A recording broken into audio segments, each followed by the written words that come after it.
Ang pulong sa Dios buhi og nagalihok ang gamhanan. Labi pang mahait sa espada nga duhay sulab ug modulot ngadto sa gitagbuan sa kalagong espiritu, sa mga lutahan ug sa mga kauyukan, ug mutugkad sa mga hunahuna ug katuyuan sa kasing-kasing. Ang tibuok nga kasulatan gipaginhawa sa Dios ug may kapuslanan alang sa pagpanudlo, alang sa pagpamadlong, alang sa pagpanulid, ug alang sa pagmatuto sa pagkamatarong. Aron ang tao sa Dios mamahingpit, masinangkapan alang sa tanang maayong buluhaton. For I am not ashamed of the gospel of Christ, for it is the power of God unto salvation to every one that believeth, to the Jew first and also to the Greek.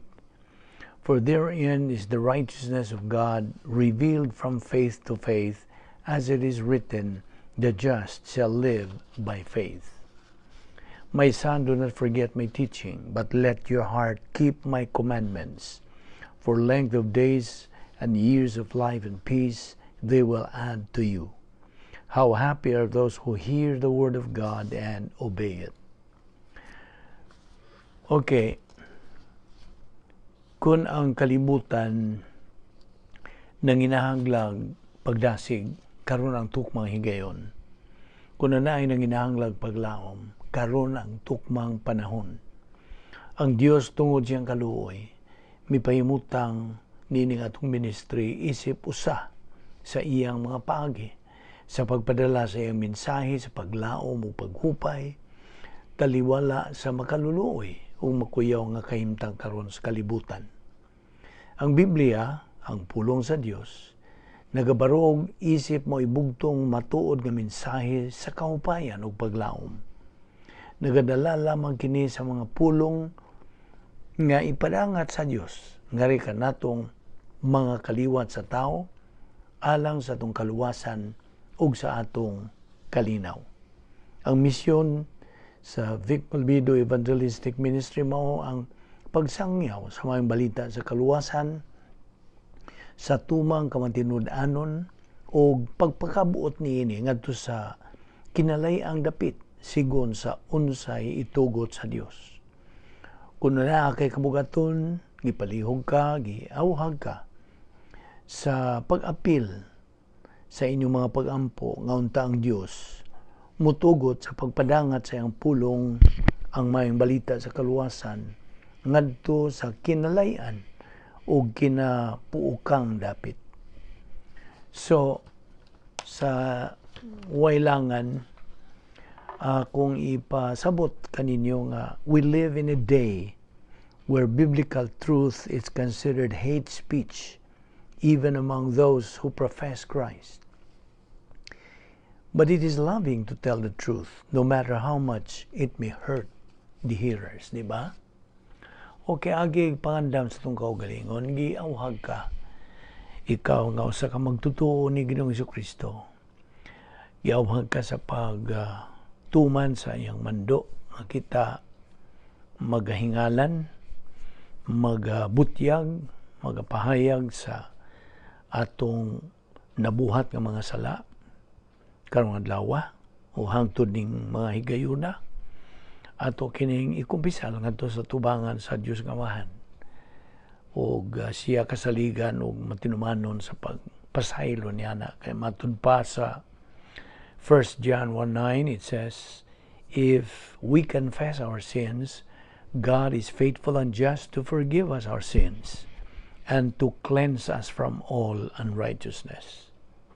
Og alang kanimo igsuon o higala pa man kanako kay di pa man kaigsuon kung dili ka pa magtutuo kang Ginoong Jesucristo.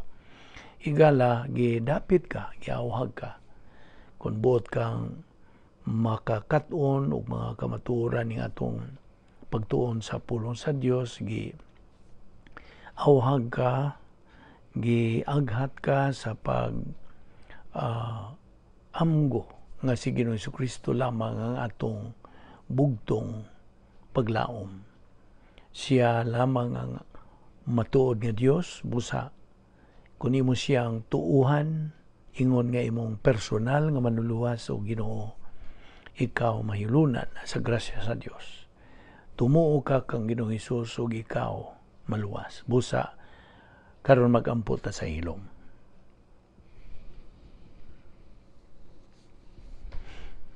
Mag-ampot ta. We thank you, Father, for your wonderful sense of humor. We thank you for your faithfulness. Thank you for your relaxed mental attitude toward us because of grace. For the fact that you love us on the basis of your character without compromising your character. For the fact that you have never compromised your character even once in loving to the maximum the worst and the best believer who ever lived. We thank you that grace found the way to accomplish all of this. As we continue to study this great grace gift from Jesus Christ, may God the Holy Spirit enlighten us, challenge us, motivate us, for we ask it in Christ's name. Amen. Well, once again, anianusap kita sa atong panag-uban, nining atong pagtuon sa pulong sa Dios. Aniya kita ning adlaw, in good health, alert, clear mind, alive and kicking, all because of God's mercy, love, courtesy, and grace of God. We don't deserve it, we don't earn it, nor work for it. Why? Because it is grace. Magpadayon kita sa atong gibiyaan na itong paghisgot may tungod sa doktrina sa balaang Trinidad o ato magituki ang in detail ang napo ka mga kinaiya sa Dios atong gitun-an kini og anaa na kita karon sa perfect righteousness sa Dios. Okay, ato lang labason sa itong panumduman ang napo ka mga kinaiya sa Dios. Unas tanan ang sovereignty. Okay, ang ikaduha mao ang hingpit nga pagkamatarong, perfect righteousness. Ikatulo, perfect justice. Ikaupat, gugma, love. Ikalima, eternal life, kinabuhing walay katapusan. Ikaunom, omnipotence, ang iyang pagkalabawang makagagahom. Ikapito, mao ang iyang omniscience, ang iyang pagkasayod sa tanan. Ikawalo, ang iyang omnipresence, ang iyang pagkaana sa tanang dapit. O ikasiyam, mao ang iyang pagkawa na pagkausab, immutable. O ang ikanapo, mao ang kamatuoran, ang Dios hingpit nga kamatuoran. Atong padayon ang atong pagtuon niini bahin sa perfect righteousness. Aniya kita nining bahina. Perfect righteousness sa Dios ang hingpit ng pagkamatarong. Okay. Ang pagkamatarong sa Dios dili makadawat sa bisag unsay kubos kaysa iyang kaugalingon nga hingpit nga pagkamatarong ni may kagawasan sa pag dili panumbaling o pagpasaylo og sala gawas ko ng iyang matarong nga mga pag-angkon, matagan o katagbawan. Ang pagkamatarong sa Dios muhukom lamang sa sala. Ang pagkamatarong sa Dios nahiusa sa iyang hustisya aron kini magahanay sa pagkabalaan o pagkamasaligan sa Dios. Ang pagkamatarong mo'y prinsipyo sa pagkamasaligan sa Dios. Ang iyang integrity. Ang hustisya mao'y buhat sa iyang pagkamasaligan. Unsa may ipatuman sa pagkamatarong sa Dios, ang hustisya sa Dios mutuman ini. Ang pagkamatarong o hustisya nag-uban kini sa ilang buluhaton aron sa pagpugong o bisang unsang kompromiso sa iyang kinaiya. Levitico 11:44-45, Exodo 15:11, Exodo 19:10-16, Deuteronomio 32:4, Isaiah 6:3 ug 1 Juan 2:29. So mao kana ang bahin sa pagkamatarong sa Dios. Karon adto ta sa hingpit nga hustisya sa Dios, perfect justice.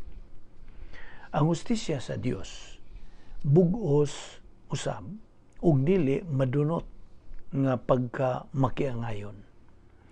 Managsama ang pagtagad sa Dios sa tanan niyang mga binuhat nga walay pinalabi, wa gyud siya pinalabi. Deuteronomio 32:4, Nehemias 9:33 ug Roma 2:11. Siya mohukom uban ang hingpit nga pagkamakiangayon. Wala siya gipalabi nga bisan kinsa. Ingon nga buhat sa pagkamasaligan sa Dios. Ang hustisya mutuman sa unsay hugot nga ipatuman sa pagkamatarong. Levitico 19:2, Deuteronomio 32:4, Segunda Crónicas 19:7, Job 37:23, Salmo 19:9b, Salmo 50, versikulo 6, Isaías 2:2, Isaías 45:12, Jeremías 57, Juan 17:11, Roma 3:26, mga Hebrehanon 11:30-31, mga Hebrehanon kapitulo 22, versikulo 33, Pinadayag 3:7, Pinadayag 4:8, Pinadayag 6:10. Unsa may isalikway o hukman sa pagkamatarong sa Dios, ang atong kinaiyang makasasala o personal ba nga sala, ang iyang hustisya mohukom. Roma 5:12. Unsa may dawaton sa pagkamatarong sa Dios, ang iyang kaugalingong pagkamatarong diha sa magtutuo. 1 Corinto 1:30. Pandalanginan kini sa hustisya sa Dios. Ang hustisya sa Dios mao ang tinubdan sa paghukom ingon man sa pagpanalangin. Aron sa pagpasiguli sa magkasasala nga tao ngadto kaniya, apan natagbaw ang iyang pagkamatarong, ang hustisya sa Dios nga Amahan miisip sa atong mga sala ngadto sa iyang anak ug mihukom kaniya isip atong puli. Juan 3:16, Roma 3:24-26. Gitudlo usab niya ang anak nga matarong nga maghuhukom. Segundo Timoteo 4:8, nga nagahatag kaniya sa katungod sa paghukom.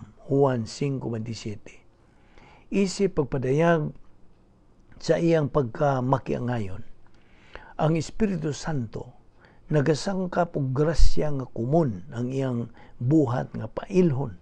Iyang pailhon ang mga tao sa kalibutan mahitungod sa ilang sala og sa pagkamatarong og sa silot. Juan 16:7-11. Karon madto na punta sa lain nga kini sa Dios mao ang iyang hingpit nga gugma, perfect love. Ang Dios dayo na eternal, dili mausab og hingpit nga gugma. 1 Juan 4:8b ug 1 Juan 4:16.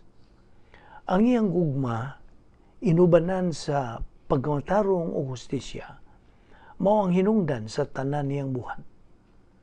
Ang gugma ug pagkamasaligan sa Dios nahiusa kini nga wa nay pagkabuwag, di na maga-separate. Duha sila ka kilid sa samarang pilak. Ang pagkamatarong o hustisya mao ang kuta sa gugma sa Dios, ang patukuranan sa iyang gingharian. Salmo 89:14a. Ang pagkamasaligan mao ay kaligunan luyo sa iyang gugma. Ang Salmo 23:4-5a nagsulti niini, matuod ang mga pulong sa Ginoo ug kasaligan ang tanan niyang mga buhat. Gihigugma sa Ginoo ang katarong ug hustisya ug gipuno niya ang kalibutan sa gugma niyang walay paglubad. Wala kayo higayon bisan kanusa nga ang Dios wa manag-iyag hingpit nga gugma.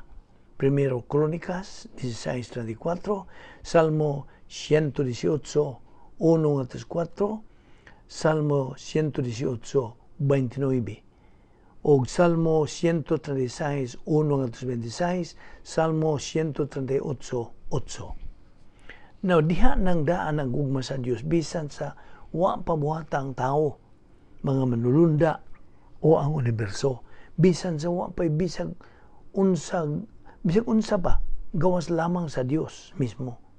Busa dili siya muhigugma lamang o musugod sa paghigugma. Wa makinahanglan ang iyang gugma og pagdasig o maginahanglag tumong higugmaon, kay siya mismo ang gugma.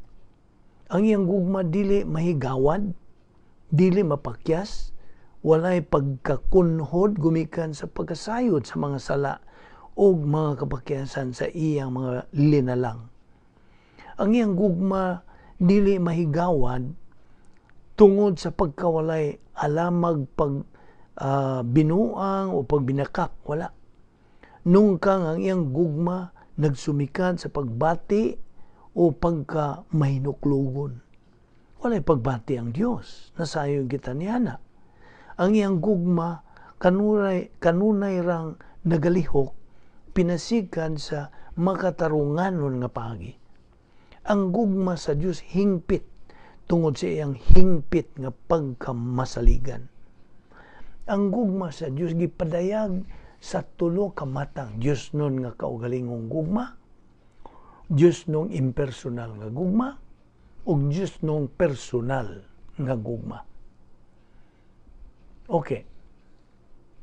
Ang Dios nun nga kaugalingong gugma, gipunting ngadto sa hingpit nga pagmatarong sa tanang sakop sa balang Trinidad. Ang Dios nagahigugma sa kaugalingon niyang pagkamasaligan ug sa hingpit nga pagkamasaligan nga gipanag-iya sa matag sakop sa balang Trinidad. Ang matang usa ka persona takos nga pagadaygon sa walay kinutubang gibugaton. Wala lamang magahigugma sa iyang kaugalingon ang matag sakop sa balang Trinidad, kundili wala gayoy higayon nga ang Dios nga Amahan wala mahigugma sa Dios nga Anak ug Dios nga Espiritu Santo. O nga ang Dios nga Espiritu Santo wa mahigugma sa Dios nga Amahan ug Dios nga Anak. Mantun pa sa Juan 17:24b, kay nahigugma Dios nung gugma sa kaugalingon, ambot pasabot, kay ang nahigugma kaman kanako bisan sa wala pa buhata ang kalibutan. Aron makahigugma ang Dios sa iyang kaugalingon ug sa ubang mga sakop sa balang Trinidad, wa gyoy pagkompromiso sa iyang kinaiya. Apan unsaon man sa paghigugma sa Dios sa magasasala, patay espiritualmente nga kaliwat sa tao, kinsa hingpit nga dili takos, nga dili magkompromiso ang iyang pagkamasaligan. Ang tubag niining maong pangutana, anha makit-i sa duruha ka matang sa gugma sa Dios ngadto sa kaliwatan sa tao. Dios nung impersonal nga gugma, impersonal love, ug Dios nung personal nga gugma, personal love. Okay. Adto tas paghisgot sa Dios nun nga impersonal nga gugma. Okay? Mo na itong hisgutan, impersonal love of God. Ang Dios nung impersonal nga gugma, mao ang matang nga gipunting adto sa tanan nga pantay espiritualmente nga kaliwat sa tao. Wala kini okay, akong balikon ha. Ang Dios nung impersonal nga gugma mao ang matang nga gipunting adto sa tanan nga patay espiritualmente nga kaliwatan sa tao. Ang impersonal nga gugma wala magtangag og kondisyon, wala. There's no strings attached. Wala kini mag-aagad sa kaugalingong katakos sa tumong niini, kundili sa kaugalingong katakos pagkamasaligan sa nagahisgot bahin niini. Ang Dios nung impersonal nga gugma, mao'y labing gamhanan nga gugma, mao'y sukad masukad. Kining naasoing matang sa gugma mao'y nagahatag sa atong labihan pagkadako nga kaluwasan. So great salvation. Juan 3:16 na sayod kita. Kay gihigugma pag-ayo, impersonal nga gugma kana. Kay gihigugma pag-ayo sa Dios ang kalibutan nga tungod niini, gihatag niya ang iyang bugtong, ang buot pasabot na tao nga dili kasagaran, bigatin son, uniquely born son nga anak. Aron ang tanan nga mutuo kaniya dili malaglag kundi makabaton hinuon sa kinabuhing dayon. Primero Juan 4:9. Gipadayag sa Dios ang iyang gugma. Kini impersonal nga gugma, okay? Gipadayag sa Dios ang iyang gugma kanato pinagi sa pagpadala sa iyang anak na tao nga dili kasagaran aron makabaton kita sa kinabuhing walay katapusan pinaagi kaniya. Roma 5:8. Apan gipakita sa Dios kanato ang gidak-on siyang paghigugma, impersonal gyapon gugma kanato. Kay sa makasasala pa kita, nagpakamatay si Kristo alang kanato. Bueno, ang krus mo'y labing dako nga pagpakita sa impersonal nga gugma sa Dios ngadto sa tanang katawan. Ang Dios nga amahan mipakita siyang gugma nga ri kanato, pinaagi sa iyang pagpili nga iyang iisip ug hukman ang tanang sala sa kasaysayan sa tao ngadto sa walay sala nga pagkatao ni Jesucristo. Juan 3:16-17, Roma 5:8. Tungod kay si Jesucristo ingon nga Dios nahigugma man kanato, nahimo siyang matuod nga tao aron iyang pasanon ang pag-isip ug paghukom sa tanang kasalanan sa kasaysayan sa tao ug sa pagpakamatay isip puli kanato. Ang Dios Espiritu Santo mipadayag usab siyang gugma nga ri kanato sa dihang mipili siya sa pagpalahutay sa pagkatao ni Jesucristo samtang gisagubang niya ang atong mga kasalanan didto siyang kaugalingong lawas niyantong pagbitay niya sa krus. 1 Pedro 2:24 mao kana ang nagasaysay niya na. Okay, anto kita paghisgot sa Diyos nung personal nga gugma. Personal love of God. Ang Diyos nung personal nga gugma, mao ang matang sa gugma nga gitumong lamang ngadto sa hingpit nga pagkamatarong. Perfect righteousness. Ang Diyos nung personal nga gugma, maingon ta nga kondisyonal nga diin gipakadak-an ang pagkamasaligan sa gitumong niini. Aron mahimong makadawat sa Dios nung personal nga gugma, ang gitumong sa maong gugma kinahanglang na nag-iyag hingpit nga pagamatarong. Sanglit si Kristo man ang mibayad sa silot sa sala dito sa cross. Ang hustisya sa Dios gawas nun sa pag-isip, sa pagkamatarong sa Diyos ngadto sa matag magtuo, sa higayon sa pagtuo niya ngadto kang Kristo. Roma 3:24-26. Segundo Corinto 5:21 nagsulti, walay sala si Kristo, apan gipaka makasasala siya sa Dios aron kita sa atong paghahiyo sa kaniya makabaton sa pagkamatarong sa Dios. Ang Dios nagahigugmas sa iyang kaugalingong pagkamatarong bisag asa kini makit-i. Busagikan sa pagkaluwas sa matag magtuo mao ang tumong sa Dios nung personal nga gugma hangtod sa kahangturan. Okay. Ato karong tukion kining kinabuhing walay katapusan. Eternal life. Mao kana ang Dios. Eternal life. Siya mao ang bug-os nga nagmabuhi sa kaugalingon. Ang Yahweh, ang labing labaw nga ako, mao ako, Exodo 3:14. Kinsa walay sinugdan ni katapusan. Walay sinugdan ni katapusan. Salmo 90, versikulo 2. Salmo 102, versikulo 27. Ang nagmabuhi sa kaugalingon nga kinabuhi sa Dios, nagkahulugan kini ng iyang pagkabuhi hingpit nga nasud sa kaugalingon ug wala kini magaanggan sa bisag unsang butang nga nahigawas siyang kaugalingon. Kung kabahin gani sa palang Trinidad, ang Hebrewanon nga pulong reset, R-E-S-I-T, nga gihubad og sinugdanan, Genesis 1:1, kini nagkahulugan og sinugdanan sa ilang buhat sa kamugnaan, creation, dili ang sinugdanan sa Dios. Ang Juan 1:1 nagkanayon nga sila nga Dios nga amahan ug Dios nga anak nagmabuhi ng daan sa eternidad una pamudangat sa kabuhatan. Wala sila sinugdanan. Si Jesucristo diha na uban sa amahan ug didto na siyang daan sa pagsugod sa takna. Juan 1:1 gidugang ang italics pod usab nini. Sa sinugdan maong pulong si Jesucristo ang Dios nga anak ug ang pulong diha na uban sa Dios ang amahan ug ang pulong mao ang Dios. Now ang bag-ong tugon, New Testament, nagapanghimatuod ang kinabuhing walay katapusan diha uban sa amahan. 1 Juan 1:2 o kining maura gihapong kinabuhi diha uban sa iyang anak. 1 Juan 5:11.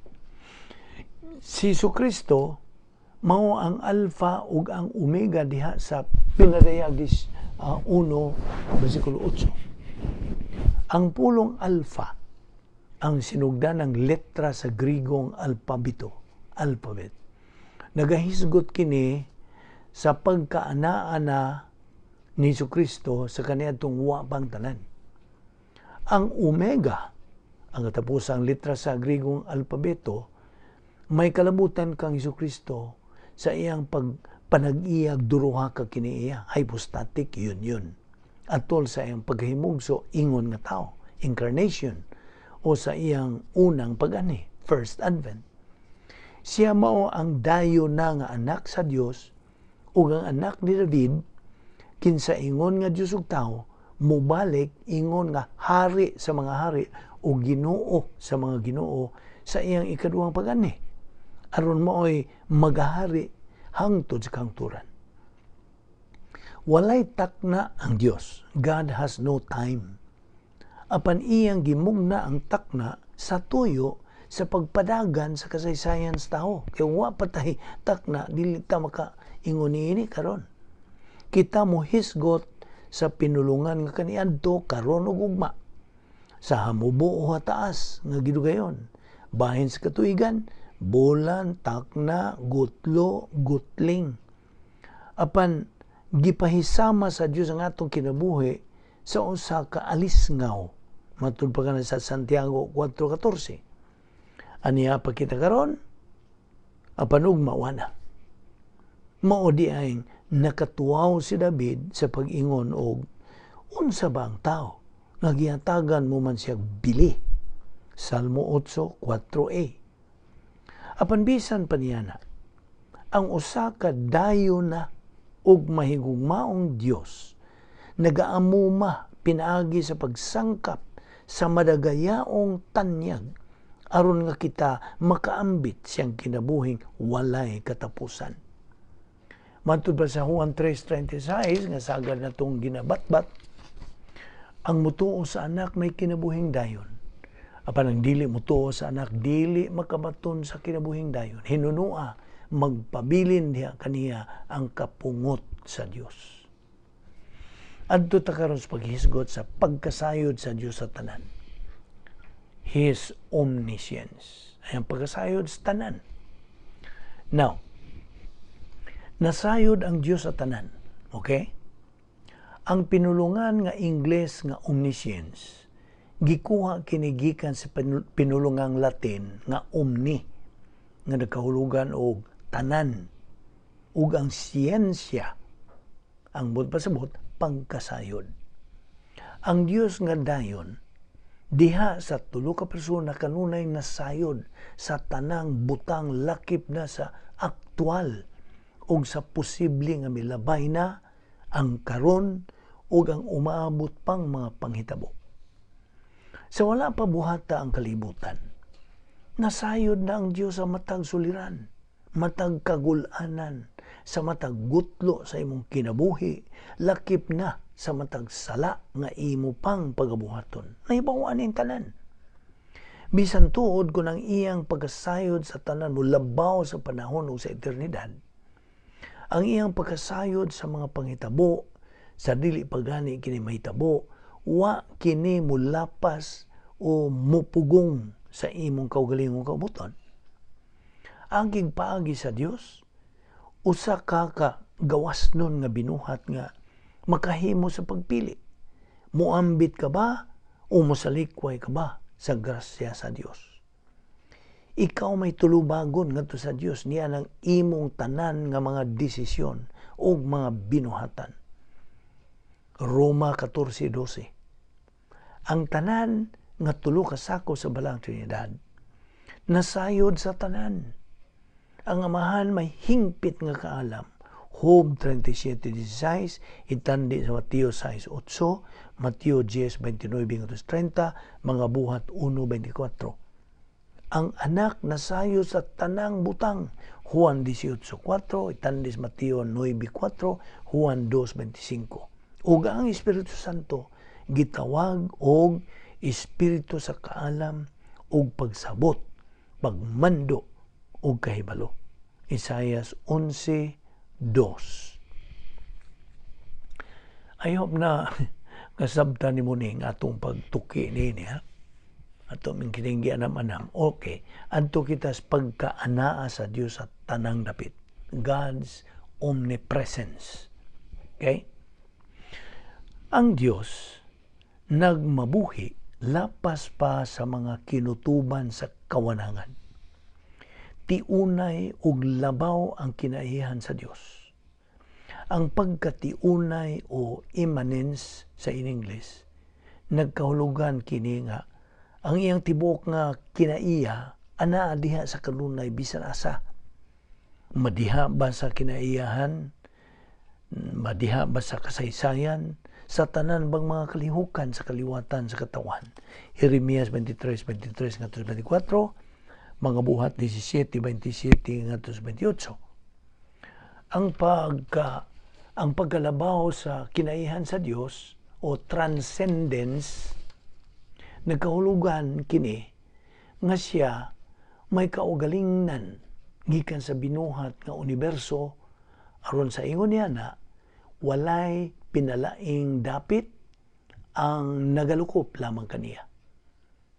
Salmo 113:5-6, Isaias 55:8-9, Juan 8:23. Ang pagkatiunay o immanence o ang pagkalabaw sa kinaiyahan o transcendence anaa nga nagkabagay sa pagkaagi nga nalukop ang tibok yuta siyang himaya. Isaiah 6:3b. Ang tibok niyang pagkasya anaa sa matag suok sa universo, samtang sa samang higayon siya balaan og labing gamhanan lapas pa sa kapunaw-punawan sa universo. Isaiah 6:1, Isaiah 6:3a. Ang mga sakop sa balang Trinidad nagalukop sa universo, samtang sa samang higayon may kagawasan sila sa pagkaanaa sa piho nga dapit lakip na ning sunod. Una, ang paghatag sa balaod ngadto kang Moises, Deuteronomio 4:10.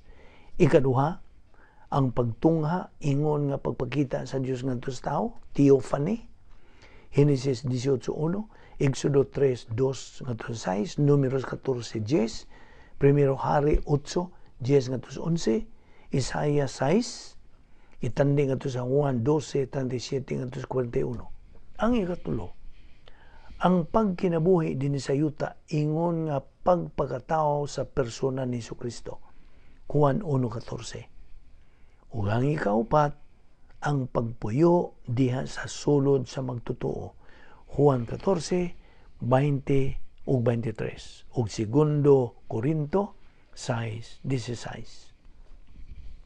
Ang pagkaana sa Dios sa tanang dapit, omnipresence, nagahatag kini og kasiguruhan nga wa gayoy magtutuo nga magainusara.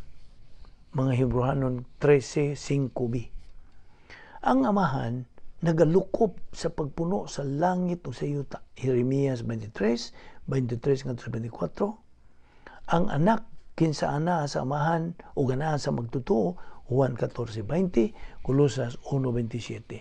Nagasaad anaa ko kanunay uban kaninyo matud pa sa Mateo 28:20, ug ang pagkaanaa nga pagpuyo sa Espiritu Santo diha sa sulod sa matag magtutuo sa panahon sa simbahan, church age. 1 Corintios 6:19. Okay, ato karong hisgutan ang sunod nga kinaiya sa Dios, ang pagkalabawng makagagahom sa Dios. Unsa man ni? Omnipotence. Ang iyang pagkalabawng makagagahom. Omnipotence.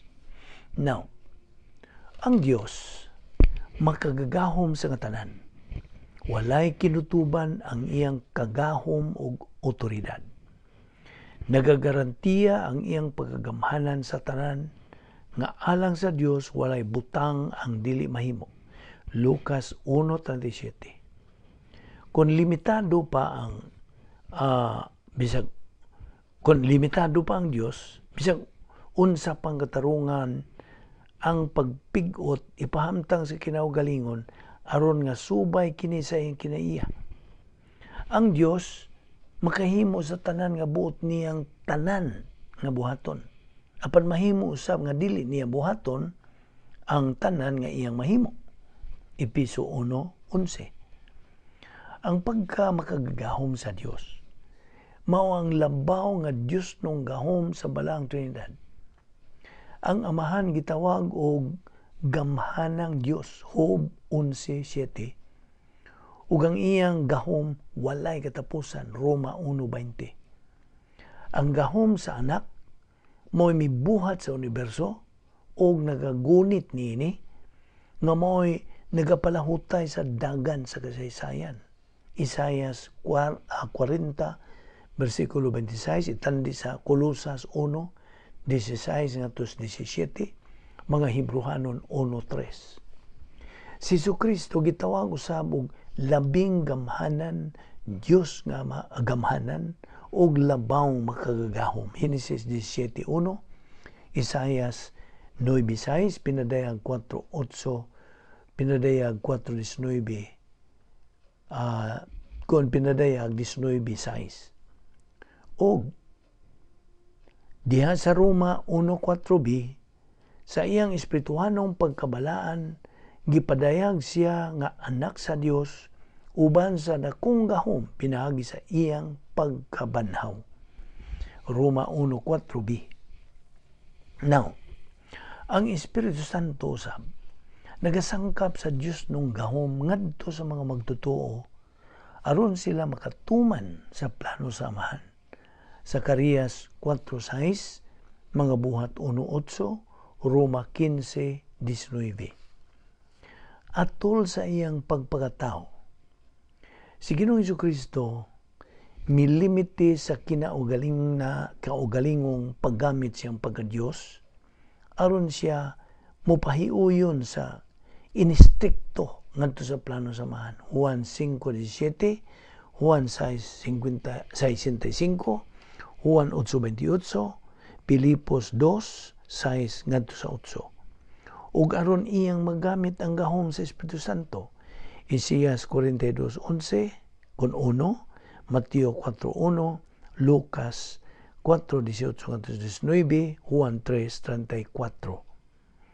Ang iyang tuyo mao ang panghimatuod ngadto sa mga magtutuo sa panahon sa simbahan nga ang pagsalig sa plano sa amahan ug sa gahom sa Espiritu Santo mao ay gikinahanglan aron sa pagkat-on, pag-isip ug paggamit sa doktrina sa Biblia ingon man ang pagtuman sa Kristohanong pagkinabuhi. Okay, adto ta karon sa paghisgot sa pagkawalay pagkausab sa Dios. Okay? Immutable. Ang Dios walay pagkausab. Dili siya makahimo sa pag-usab ni daling mausab. Bugos ang iyang pagkalig-on. Ang labaw uyamot nga mga desisyon sa Dios, ang iyang pagkasayod sa tanan, ang iyang pagkamasaligan, gani ang tanan niyang mga kinaiya, dayo na kini. Dayo na kini silang tanan, o kini sila managsama og maurang gika kung gihabugon ang iyang height. Números 23:19, Salmo 33:11, Salmo 102:27, Malakias 3:6. Wala pagkausab sa iyang pulong o sa iyang mga buhat. Wala. Adunay pangutana nga sagad ginasukit sa manini.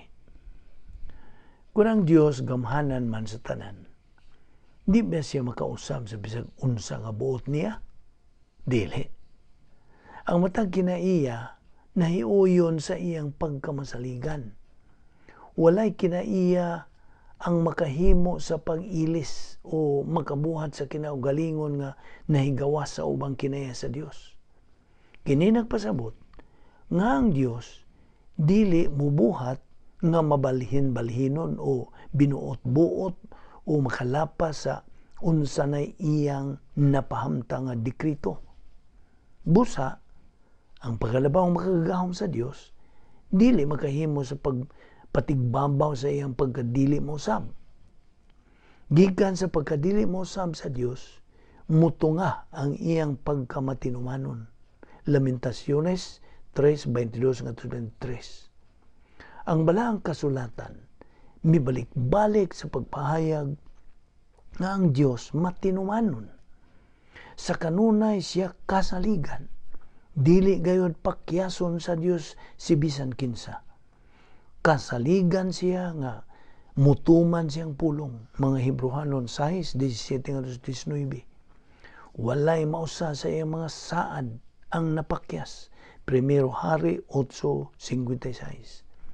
Bisan pag dili kita matinumanon, magpabilin siyang matinumanon. Segundo Timoteo 2:13. Diha sa amahan, walay pagkausab o pagpakitag landong sa pagkausab. Santiago 1:17. Si Jesucristo mao gihapon kagahapon, karon ug sa walay katapusan. Mga Hebrehanon 13:8. Ang Espiritu Santo matinumanon sa pagtabang sa magtutuo sa tanang butang. Juan 14:16. O sa pagtudlo kaniya sa pulong sa Dios. Mo niya itong gibuhat. 1 Corinto 2:13. Okay. Antura kita karon sa paghisgot sa kamatuoran sa Dios. The truth. Ang Dios kamatuoran hingpit. Okay, are you ready? Ang Dios bugos nga kamatuoran. Absolute truth. Salmo 12:6. Ang iyang pagkamatuod atong makita diha sa iyang mga pulong. Juan 8:45-46. Sa iyang mga buhat ato kining makita sa iyang mga buhat. Salmo 33:4 o sa iyang mga pamaagi. Pinadayag 15:3. Ang Dios matinud-anon sa unsay iyang gisulti diha sa tanan niyang pagpadayag, lakip sa mga mando, mga saad o pagpanghimangno. Ang iyang pagkamatinud-anon nagatuboy siyang pulong sa kamaturan. Salmo 100 versikulo 5. Ang pagkamatuod sa amahan gipanghimatuod sa anak. Siya nga nagpadala kanako matuod. Juan 7:28 itandi sa Juan 17:3. Bahin siyang kaugalingon. Si Jesus miingon, ako mao ang dalan ug ang kamatuoran ug ang kinabuhi. Walay makaadto sa amahan kun dili moagi kanako. Juan 14:6. Diha sa 1 Juan 5:6 ang Espiritu kamatuoran man. Okay. Di pa kita paghisgutan. Samtang anaaman sa tulo ka persona sa balang Trinidad ang tanang mga kinaiya, wala ang tanan ipadayag nga nagkadungan. Kining nagkahiusang kinaiya, apan tinagsatagsa ang ilang hiyas, mahulagway ta ginamit ang mga bahin sa siga o suga. Sanglit, ingon nga ang Dios usara sa iyang kinaiya, mao man usab ang siga. Ug ingon nga ang Dios adunay daghang mga hiya sa iyang kinaiya, mao man ang siga, aduna siya daghang bulok, mga kolor.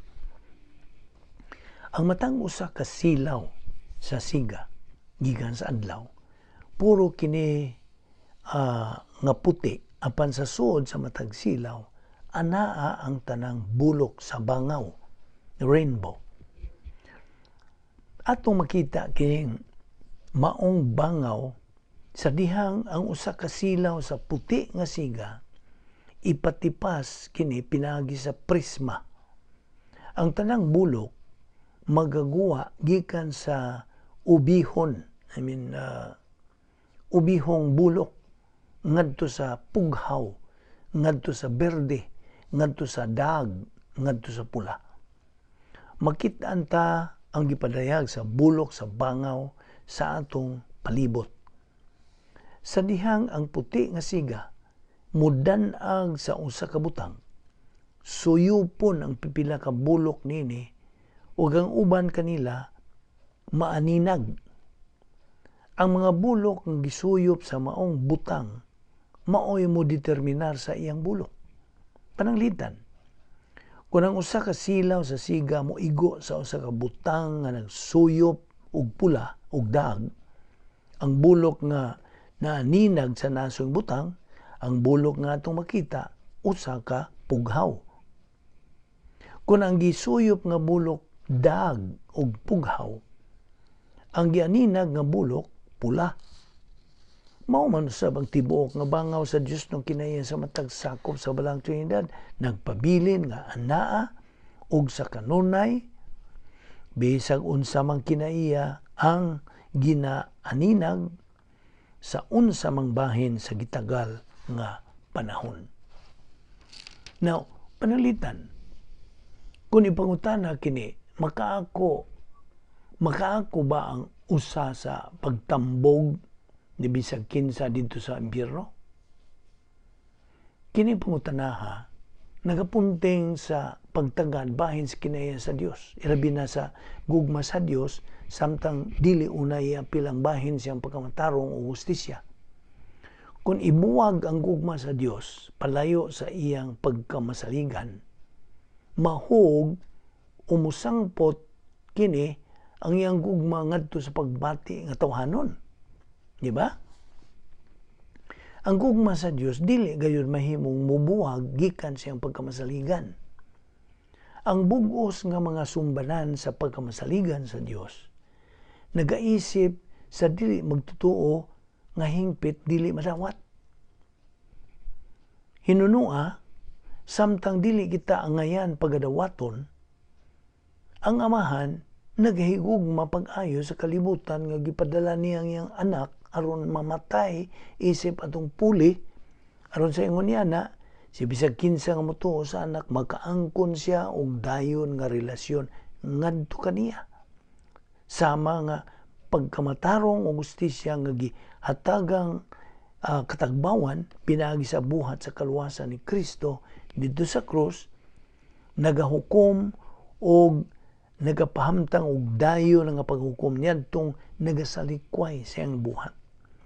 Ang gugma sa Dios nung kagayod mo salikway sa dili magtotoo. Ang dili magtotoo mo'y nagasalikway sa gugma sa Dios. Juan 3:18 unsay gisulti, ang tanan nga motuo sa anak dili silutan. Apan kadtong dili motuo kaniya gisilutan na kay wala man siya motuo sa bugtong anak sa Dios. Ang mga kinaiya sa balang Trinidad wala magalihok sa kinaugalingon nga mahigawas sa matag usa kanila. Ingon nga kaamgid sa siga ang tanan nga mga kinaiya ug ang tanang tulo ka persona sa balang Trinidad ginaaninag sa buhat sa kaluwasan alang sa kaliwatan sa katawan. Ang ubang mga sirkumstansya nagapagawa sa ubang mga dagway sa iyang kinaiya. Ang pagkamatarong o gustisya sa Dios nagapahamtang og silot ug nagahukom sa mga dili magtotoo. Ang mga kinaiya sa gugma o kinabuhing walay katapusan nagadawat sa pagpunting sa dihang mutuo ang usa ka tawo kang Hesukristo. Ang pagkasayod sa tanan ug pagkahingpit nga kabubuton mao ang gigikanan sa plano sa Dios, samtang ang pagkadili mausab ug pagkamatuoran mao ang nagauna kun bahin na sa pagkamatinumanon sa Dios ngadto sa magtotoo. Okay, atong hisgutan ana pa man tay panahon ang mga personalidad o mga buhat sa balang Trinidad. Ang usa ka Dios ana sa tulo ka managlahi nga mga personalidad. Ang balaang kasulatan nagapaila sa kalainan sa buhat sa matag persona sa balang Trinidad sa nagapadayag ang plano sa Dios alang sa tao. Apan ang tulo ka mga Diyos ng personalidad dili managsama ingon nga managlahi nga mga tawhan ng personalidad. Walay duha ka tawo nga magkapareho. Walay duha ka tawo nga magkapareho kinaiya sa personalidad ingon sa gipanag-iya sa mga sakop sa balang Trinidad. Ang pagkapareho sa kinaiya o sa tulo ka nagkabuwag apan managsamang mga personalidad sa Dios mapahulagway tag maayo pinaagi sa patas nga mga kilid sa usa ka trianggulo. Na ay trianggulo atong gihulagway nimo, Dios nga mahando diha sa ibabaw, Dios nga anak diri sa ubos, managsama kini sila ug ang Dios nga Espiritu Santo. Kini silang tulo managsama. Mao kana ang balaang Trinidad. Ato pa kining ipadayon sa sunod nga higayon ug ato kang gidapit gihapon sa pagpaking-uban sa atong hilisgutan dinhi bahin niining balaang Trinidad. Okay, the scripture says, God in this manner loved the world that He gave His only born Son, that anyone believing in Him may not perish, but have everlasting life. For God sent not His Son into the world to condemn the world, but that the world through Him might be saved. He that believeth on Him is not condemned, but he that believeth not is condemned already, because he hath not believed in the name of the only begotten Son of God. Becoming a member of the royal family of God, having righteousness imputed to you permanently, and that is the decision to trust in Christ as your Savior. God is inviting you to do that, to believe that He died on the cross for your sins. That's the only thing you have to do to get eternal life. And that's the only thing that you can do to get eternal life. You cannot do anything else. In response to the question, sirs, what must I do to be saved? The answer came back, believe on the Lord Jesus Christ, and you will be saved. The way to eternal life is faith in Christ. Busa, tumuo ka kang Ginoong Hesus, ug ikaw maluwas. Let us pray. Heavenly Father, we are indeed grateful for the privilege of studying your word so briefly. We now ask that you will open our hearts to these things, increase our perception, our comprehension of them, for we ask it in Christ's name. Amen.